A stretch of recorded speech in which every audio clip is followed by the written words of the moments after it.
संस्कृत शिक्षण में आप सभी का स्वागत।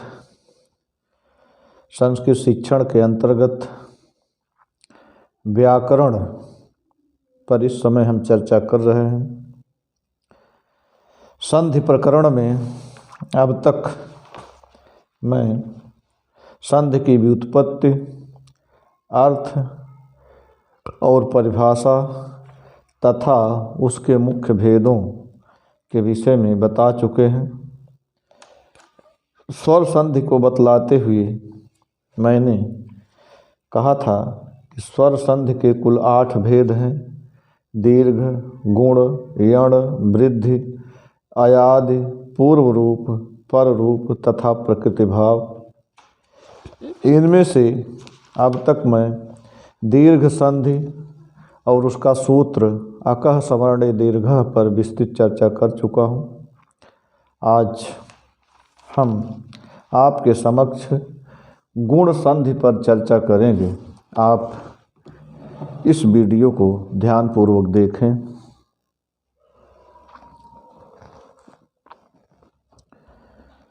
गुण संधि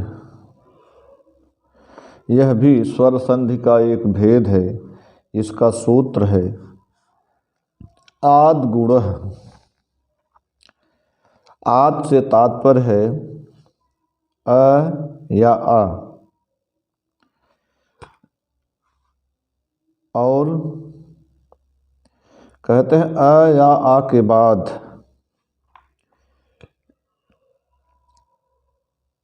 ई, उ, री या द्री, इन 4 में से कोई आए तो क्या हो जाता है? तो पूर्व पर दोनों के स्थान में गुण एकादेश होता है। माने कहते हैं यदि अ या आ के बाद ई या ई आए, उ या उ आए, री या री आए अथवा लृ आए तो पूर्व पर पहले वाले बाद वाले दोनों के स्थान में एक गुण आदेश हो जाता है। 3 गुण होते हैं, गुण 3 हैं। अ, ए, ओ इनकी संज्ञा गुण है, इनका नाम गुण है, इनको गुण कहते हैं। इधर नीचे हमने इसके विषय में बताया है। जैसे उदाहरण के लिए अ और ई, अ के बाद अगर ई आए, छोटा ई हो चाहे बड़ा ई, अ या आ, बड़ा छोटा हो चाहे बड़ा आ, उसके बाद यदि ई या ई दोनों में से कोई ई आए तो पहले वाले बाद वाले दोनों के स्थान में तीनों गुणों में से एक गुण होता है ए। अ या आ के बाद उ या उ आए तो पूर्व पर पहले वाले और बाद वाले दोनों के स्थान में ओ हो जाता है। यदि अ या आ के बाद री या री आए, छोटी री चाहे बड़ी री आए तो पूर्व पर दोनों के स्थान में अर हो जाता है। यदि अ या आ के बाद लृ आए तो पूर्व पर दोनों के स्थान में अल हो जाता है। यहाँ इस आद गुण सूत्र जो गुण संधि का सूत्र है, इसकी व्याख्या देखें। इसका जो माने गुण संधि का जो सूत्र है उसमें देखें। इसका जो नियम है, यदि अ या आ के बाद ई या ई, उ या उ, री या री अथवा लृ आए तो पूर्व पर पहले वाले बाद वाले दोनों के स्थान में क्रमशः ए, ओ, अर और अल हो जाता है। इस नियम को समझने की सुविधा की दृष्टि से मैंने छोटे छोटे उपनियमों में बांटा है। आप इन उपनियमों के माध्यम से इस आद गुण जो सूत्र है गुण संधि का, उसको अच्छी तरीके से समझ सकते हैं। आप देखें, पहला उपनियम है यदि अ या आ के बाद ई या ई आए तो पूर्व पर पहले वाले बाद वाले दोनों के स्थान में ए हो जाता है। ए नामक गुण का आदेश, दो के स्थान में जब एक का आदेश होता है, दो के स्थान में जब कोई एक बैठता है तो उसे एकादेश कहा जाता है। ए का एकादेश होता है। कहने का तात्पर्य है यदि अ या आ छोटा आ हो चाहे बड़ा आ, उसके बाद चाहे छोटी हो चाहे बड़ी यदि आते हैं तो पूर्व पर पहले वाले बाद वाले दोनों के स्थान में ए नामक गुण बैठ जाता है, उसके स्थान पर जाकर बैठ जाता है, दोनों हट जाते हैं। उदाहरण के लिए आप देखें, जैसे उपधन इंद्र है, उपधन इंद्र है, यहाँ देखेंगे उप प में अ है, पकारोत्तरवर्ती आकार, उसके बाद इंद्र का ई है। आदि गुण सूत्र कहता है यदि अ या आ के बाद ई आए, अ के बाद यदि ई आए तो पूर्व पर पहले वाले और बाद वाले दोनों के स्थान में ए हो जाता है। तो यहाँ दोनों के स्थान में अ या आ के बाद ई आ रहा है, आ के बाद ई आ रहा है तो दोनों के स्थान में ए हो गया, बना उप ए इंद्र है। एक साथ मिला तो बना उपेंद्र है। उपधन इंद्र बराबर उपेंद्र है। नीचे बॉक्स में जो मैंने लिखा है इसको केवल समझने के लिए कि किस तरह से परिवर्तन हो करके यह संधि होती है। इसी तरह से आप एक उदाहरण और देखें, उमाधन ईशह, यहाँ मकार उत्तरवर्ती आकार और ईशह का इकार, यहाँ म के बाद वाला आ और ईशह का ई, आ के बाद ई आ रहा है तो आदि गुण सूत्र के अनुसार यहाँ पूर्व अ पर ए, पहले वाला अ और बाद वाले ई दोनों के स्थान में ए आदेश हुआ, ए बैठ गया और उसके बाद एक साथ मिले तो बने उम ए स, एक साथ मिला, जब तीनों मिल गए तो बना उमेशह। यहाँ ए म में मिल गया, हलंत हट गया, उमेशह। उमाधन ईशह बराबर उमेशह। ये बॉक्स में जो लिखा है हमने केवल समझने के लिए लिखा है, परीक्षा में इसको नहीं लिखना है। परीक्षा में केवल सीधे संधि करना है। यदि आए उमाधन ईशह में संधि कीजिए तो आप लिखेंगे उमाधन ईशह बराबर उमेशह। यदि आए उमेशह में संधि विच्छेद कीजिए तो हो जाएगा उमेशह बराबर उमाधन ईशह। इसी तरह से और दो उदाहरण हैं, महाधन इंद्र महेंद्र, गणधन ईशह गणेशः। इस तरह से ये पहला उपनियम हुआ। अब आप दूसरे उपनियम को देखें। दूसरा उपनियम, यदि अ या आ के बाद उ या उ आए तो पूर्व पर पहले वाले और बाद वाले दोनों के स्थान में ओ नामक गुण एकादेश होता है। ओ अ या आ के बाद छोटा आ हो चाहे बड़ा आ हो, दोनों के बाद ये छोटा उ या बड़ा उ आए तो पहले वाले बाद वाले दोनों के स्थान में ओ नामक गुण आदेश होता है। ये आदि गुण सूत्र के अनुसार। एक उदाहरण आप देखें, सूर्य धन उदय है, तो यहाँ सूर्य य में जो अ लगा है यकारोत्तरवर्ती यकार और उदय का उकार है। यहाँ आदि गुण सूत्र के अनुसार कहते हैं य के बाद वाला अ, उसके बाद आ रहा है उदय का उ, अ के बाद उ आ रहा है। आदि गुण सूत्र के अनुसार यहाँ अ और उ पूर्व पर दोनों के स्थान में ओ हो गया, बना सूर्य ओ दय। एक साथ मिला दिए तो ओ य में मिल गया, हलंत हट गया, बना सूर्योदय। एक साथ मिलाने पर सूर्योदय शब्द बना। और ये जो बॉक्स में मैंने लिखा है केवल समझने के लिए लिखा है।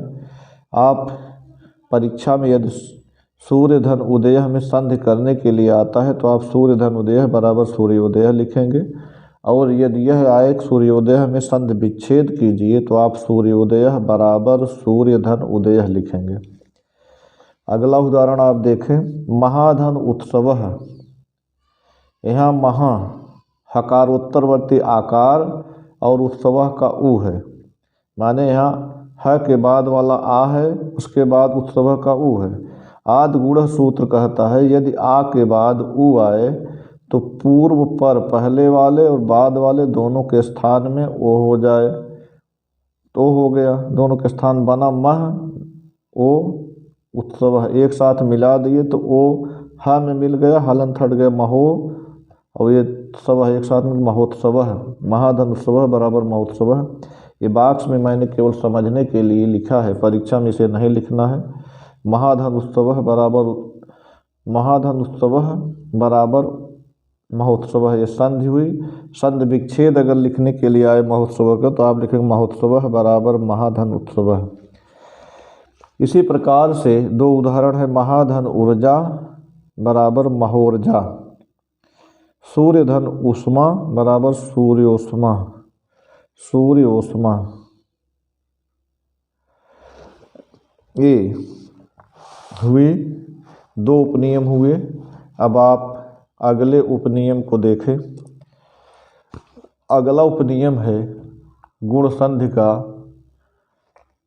इसको आप देखें। ये नियम कहता है यदि अ या आ के बाद री या री आए, अ या के बाद बड़ा अ चाहे छोटा अ, दोनों के बाद अगर बड़ी री या छोटी री दोनों में से कोई आए तो पूर्व पर पहले वाले बाद वाले दोनों के स्थान में अर हो जाता है, अर एक आदेश। उदाहरण के लिए आप देखें, जैसे बसंत धन ऋतु, यहाँ त के बाद वाला अ तकारोत्तरवर्ती अकार है, उसके बाद ऋतु का री है।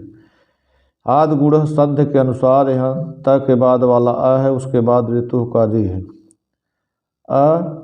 आदि गुण सूत्र कहता है यदि अ के बाद री आए तो पूर्व पर दोनों के स्थान में अर हो जाए, अर हो गया बना बसंत अर तु, और एक साथ मिलने पर बना बसंत ऋतु। और फिर जल तुम्बिका न्याय है एक, इससे रेफ का ऊर्ध्वगमन हो गया, माने ये जो आधा र था यह ऊपर चला गया। जल तुम्बिका न्याय से तात्पर्य है जिस प्रकार से जल में तुम्बी, जब लौकी या कोहड़ा सूख जाता है तो उसको तुम्बी कहते हैं।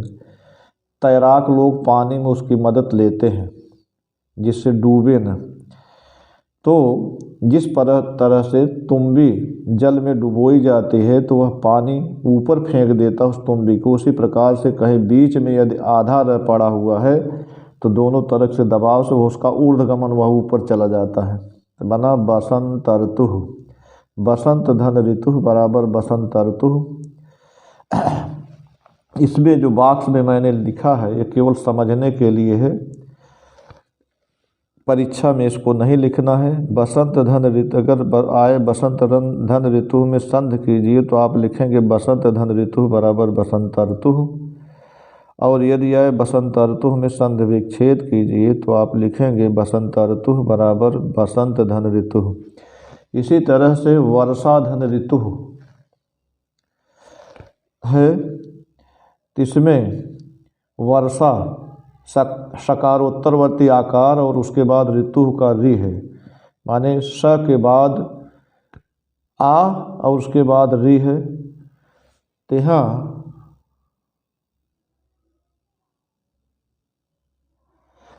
यहाँ बना, यहाँ तब यहाँ आप देखेंगे वर्षा स के बाद आ और उसके बाद ऋतु का री है। आदि गुण सूत्र कहता है यदि आ के बाद री आए तो पूर्व पर दोनों के स्थान में अर हो जाता है, बना वर्ष अर तु, एक साथ मिला दिए तो वर्ष ऋतु बना। फिर जल तुम्बिका न्याय से जो बीच में आधा र था उसका ऊर्ध्वगमन हो गया, वह ऊपर चला गया, बना बसंत ऋतु, नहीं वर्षंतु, वर्षा ऋतु, वर्षा ऋतु, वर्षाधन ऋतु, स के बाद आ उसके बाद ऋतु का री। सूत्र कहता है यदि आ के बाद आ या आ के बाद री या री आए तो पूर्व पर दोनों के स्थान में अर हो गया, बना वर्ष ऋतु, एक साथ मिला, बना वर्ष ऋतु, वर्ष ऋतु। फिर जल तुम्बिका न्याय से जो आधा र था इसका ऊर्ध्वगमन यह ऊपर चला गया तो बना वर्षा ऋतु, वर्षा ऋतु। वर्षा धन ऋतु में संधि हुई वर्षा। तो बीच में जो लिखे हुए बॉक्स के अंदर लिखी हुई चीज़ें हैं ये केवल समझने के लिए है, परीक्षा में इनको नहीं लिखना है। अब आप अगला उपनियम देखें। यह नियम कहता है यदि अ आ के बाद लृ आए तो पूर्व पर पहले वाले बाद वाले दोनों के स्थान में अल नामक गुण आदेश होता है, अल हो जाता है। अल माने यहाँ अ हुआ और लपर हो गया, माने अ में ल मिला हुआ है। यदि अ आ के बाद अल आए लृ आए तो पूर्व पर दोनों के स्थान में अल हो जाता है। यहाँ तव धन लिकार, यहाँ वकारोत्तरवर्ती अकार है, उसके बाद लिकार कर ली है। सूत्र कहता है यदि अ के बाद लृ आए, अ आ के बाद, तो पूर्व पर दोनों के स्थान में अल आदेश हो, अल हो जाए तो बना तव अल धनकार है, एक साथ मिला दिए तो बना तवलकार है। तव धन लिकार तवलकार है, आपका लिकार। इस तरह से ये जो संधि थी आदि गुण संधि माने गुण संधि, इसके सूत्र को, इसके नियम को और उपनियम जो मैंने सरल समझने की सुविधा के दृष्टि से बनाया था उसको आपने देखा।